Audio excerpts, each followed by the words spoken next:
সম্মানিত দর্শক এবং শ্রোতাদের উদ্দেশ্যে আজকে লাইট হাউস কর্তৃক আয়োজিত অনুষ্ঠান আইন কি বলে শুরু করতে যাচ্ছি। প্রিয় সুধী, আমি Mohammad Alauddin, advocate, Bangladesh supreme court. আজকের অনুষ্ঠানে উপস্থিত আছেন আইন অঙ্গলের উজ্জ্বল নক্ষত্র, বর্ষিয়ান আইনজীবী অ্যাডভোকেট মোহাম্মদ সাইফুল ইসলাম। স্যার, আজকের অনুষ্ঠানে আপনাকে স্বাগতম। স্যার, সম্প্রতি বিজ্ঞ আদালতের আদেশে 84 জন আইনজীবীর একত্রে কারাবাস, এই বিষয়ে আপনার প্রতিক্রিয়া কি? ধন্যবাদ। বাংলাদেশের ইতিহাসে 84 জন আইনজীবীকে একসাথে কারাগারে প্রেরণ, এটা একটা বিরল আদেশ। এতে আইনঙ্গনে বিচার ব্যবস্থা এবং আইনজীবীরা উভয়ে ক্ষতিগ্রস্ত হয়েছে। ফলে এই অবস্থা থেকে আমাদেরকে উত্তরণ করতে হবে। স্যার, জামিনের বিষয়ে আমাদের প্রচলিত আইন কি বলে? জামিনের বিষয়ে ফৌজদারি কার্যবিধি 496, 497 এবং 498 ধারায় বলা আছে। 496 ধারায় বলা আছে যে সমস্ত অপরাধের জামিনযোগ্য অপরাধ, সেই সমস্ত ক্ষেত্রে জামিন দেওয়ার বিষয় এবং বিশেষ সুবিধাপ্রাপ্ত নারী, বৃদ্ধ, অসুস্থ ও নাবালক, এদের জামিনের কথা বলা আছে। 497 ধারা বলা আছে জামিন অযোগ্য ধারার বিষয়ে আদালত জামিন কিভাবে দিবেন সেই বিষয়টা। 497 ধারার আবেদন নিষ্পত্তির ক্ষেত্রে বিজ্ঞ আদালত জামিনের দরখাস্ত নিষ্পত্তি করবেন কিভাবে তার একটা ধারণা দেওয়া আছে।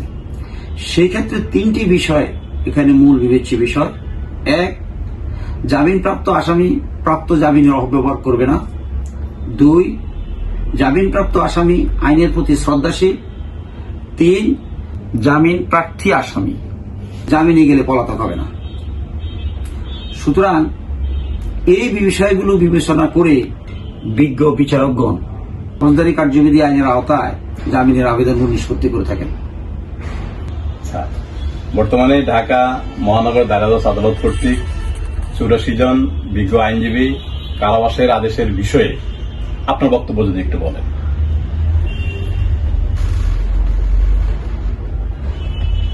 84 জন আইনজীবীর সকলেই বিজ্ঞ আদালতের নিয়মিত প্র্যাকটিসিং আইনজীবী। ফলে 84 জন আইনজীবী স্থায়ীভাবে ঢাকায় বসবাস করেন। তন্মধ্যে 2-3 জন আইনজীবী আছেন যারা আইনজীবীদের দ্বারা নির্বাচিত নেতা, সভাপতি এবং সাধারণ সম্পাদক ছিলেন। এই মামলায় জামিনপ্রাপ্ত আসামিগণ উচ্চ আদালত থেকে অনেকেই আগাম জামিন প্রাপ্ত এবং উচ্চ আদালতের নির্দেশেই তারা নিম্ন আদালতে আত্মসমর্পণ করে জামিন প্রার্থনা করেছেন। ফলে তারা আইনের প্রতি শ্রদ্ধাশীল এবং তাদের জামিনের আবেদনে আছে যে প্রাপ্ত জামিনের অপব্যবহার আসামিরা করবেন না এবং তারা পলাতক হবেন না। ফলে এই বিষয়গুলো এই মামলায় এই জামিনের আবেদন নিষ্পত্তিকালে বিবেচনা করার সুযোগ আছে। স্যার, বর্তমান আদালত অঙ্গনে অস্থিরতার মূল কারণ বলে কি মনে করেন আপনি? বর্তমান আদালত অঙ্গনে অস্থিরতার মূল কারণ হচ্ছে আদালত অঙ্গনে দলীয় রাজনীতির অনুপ্রবেশ। দলীয় রাজনীতি আমাদের বিচার ব্যবস্থাকে গ্রাস করে রেখেছে। দলীয় রাজনীতি থেকে বিচার ব্যবস্থাকে উত্তরণ করতে না পারলে আমাদের বিচার ব্যবস্থার অস্থিরতা কমানো যাবে না।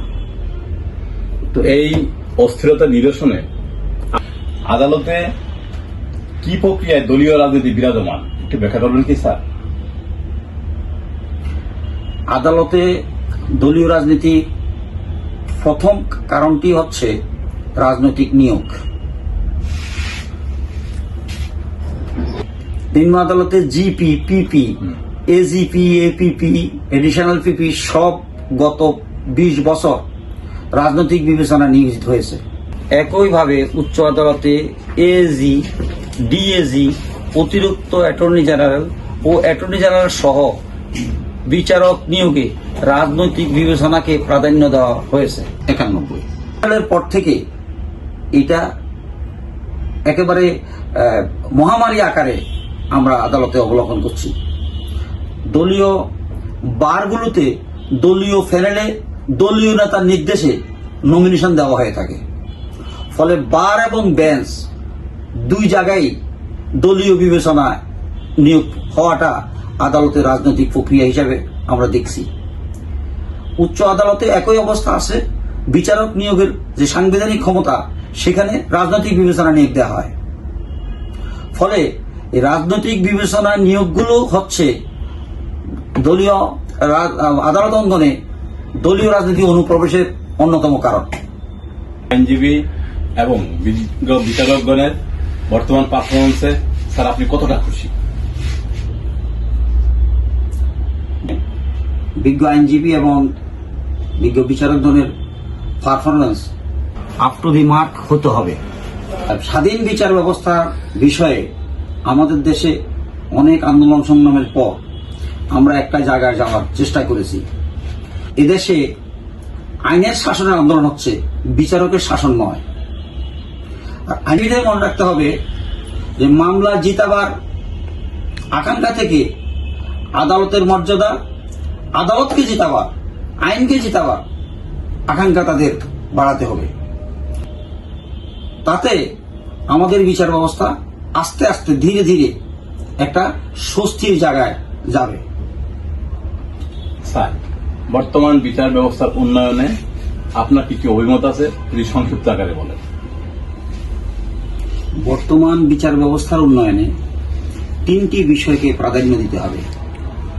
প্রথম বিষয়টি হচ্ছে বিচার ব্যবস্থা সম্পূর্ণ সরকারি প্রভাবমুক্ত হতে হবে। বিচার ব্যবস্থায় আইনজীবী সমিতিগুলোকে আরো বেশি দায়িত্বশীল হতে হবে এবং বিজ্ঞ বিচারকদের জজ অ্যাসোসিয়েশনকে যথাযথ ভূমিকা পালন করতে হবে। এই তিনটি গ্রুপের সমন্বয়ে এই বিচার ব্যবস্থার উন্নয়ন হয় বলে আশা করি। স্যার, আমরা অনুষ্ঠানের শেষ পর্যায়ে চলে এসেছি।